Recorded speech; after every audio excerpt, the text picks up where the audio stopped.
8 տարի առաջ մեր երկրի ղեկավար դարձավ մի մարդ, ով ահավոր լավ խոստումներ էր մեզ տալիս։ Տալիս էր հիմնական խոստումը, որ Արցախը մեր անվտանգ է լինելու։ Նաև խոստում էր տալի, որ աղքատությունը լրիվ հաղթահարելու է։ Խոստում էր տալի, որ աշխատավարձերն են շատ բարձրանալու։ Ինչ խոստում չէր տալի, ժողովուրդ ջան։ Ինչի մասին ասես խոստում տալիս էր։ Դրանից հետո տեղի ունեցան հայտնի դեպքեր, որի արդյունքում իր խոստված անվտանգությունից ոչինչ չմնաց, ունեցանք 3 պատերազմ։ Ունեցանք նաև ռուս-ուկրաինական պատերազմի արդյունքում միլիարդավոր դոլարների հարկեր եկող Հայաստանի բյուջե, բայց աղքատությունը չհաղթահարեցինք։ Ու 21 թվին մի անգամ էլ ինքը սկսեց խոստում տալ։ Ասեց, չէ, այս նախորդ 2 տարին, 3 տարին մի քիչ խնդրահարույց էր, բայց հիմա կուղեմ ամեն ինչ։ Ասեց աղքատությունը մի հատ է կհաղթահարեմ, Արցախի Հադրութի շրջանը հետ կբերեմ, հիշում եք երևի։ Աղքատությունը 8 տարում մեր հարևան երկրները 2 անգամ նվազեցրել են։ Մեր երկրում աղքատությունը նվազեց, հիմա եկել է նոր 5 տարի հետո, հիմա նոր է եկել, էլ է խոսք տալիս։ Հիմա էլ խոսքա տալիս, ասում է խաղաղություն է լինելու։ Բան կար, որ խոսք տվեց ու արեց, ժողովուրդ ջան։ Հիմա մենք գտնվում ենք Հայաստանի ու Երևանի արդյունաբերական կենտրոններից մեկում Շենգավիթ համայնքում, որ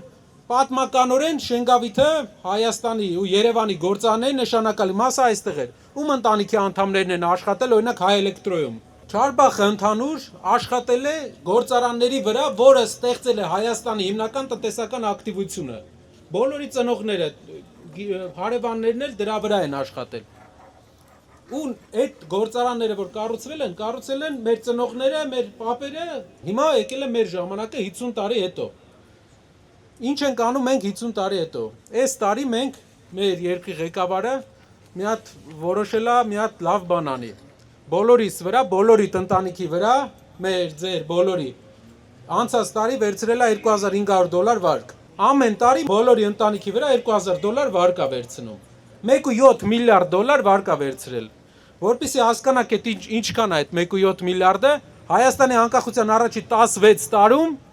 1.6 միլիարդ դոլար էր վարկը։ 16 տարում այնքան վարկ չեն վերցրել, ինչքան այս հիմիկվա մեր ղեկավարը մի տարում։ Ինչ է սա նշանակում,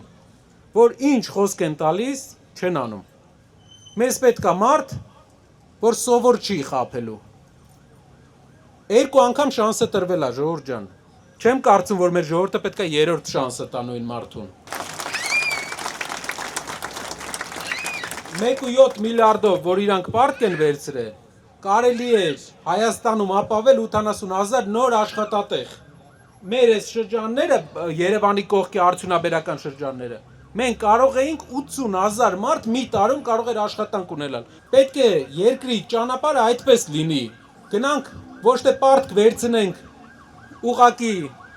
պարգևավճարներ վճարվի, մի քանի փողոց ասֆալտ արվի, այլ նենց բան սարքվի, որ մարդիկ երկարաժամկետ գործ ունենան։ Մեր ճանապարհը զարգացման սա է։ 2 անգամ հնարավորություն են տվել այս ղեկավարին։